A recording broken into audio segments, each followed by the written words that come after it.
Last week I talked about how the US is ghosting the UN because the UN is being like kind of a nag about trying to investigate growing income inequality in America. But I don't know how much of an investigation you really need. Just Google United States inequality and take your pick from the headlines, stats, and charts that all show the same thing. The very few rich are only getting richer, while a growing majority are struggling to keep pace. And maybe you don't care. Maybe you're doing just fine financially, and you don't really think growing inequality affects your life. Well, hate to be the bearer of bad news. Not really. This whole show is about highlighting bad news. But it turns out there's a ton of research that shows that extreme inequality, just destabilizes societies. A little dramatic.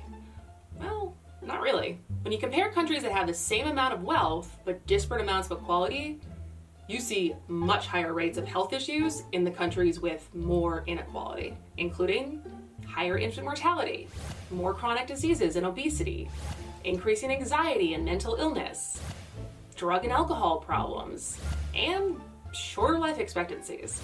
Oh, I'm not done yet. High inequality countries also have increased levels of crime and incarceration. Their people are more likely to go into debt. Their people are also likely to work longer hours and more days of the year.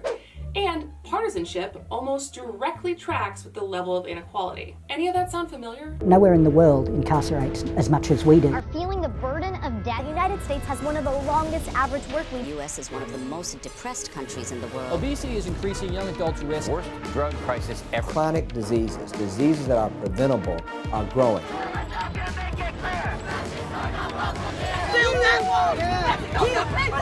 If you're still not thinking that this affects you personally and that, more inequality only helps people at the bottom, let me introduce you to Bjorn.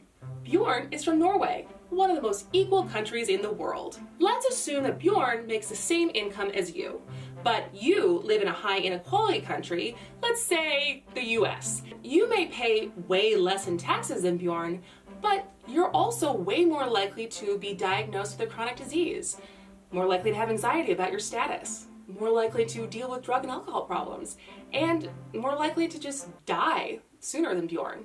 Even though you make the same amount of money, and actually you get to keep more of your money than he does. And on top of that, you gotta live in a place where there's less trust and less willingness to act for the common good. Oh, because that goes down too.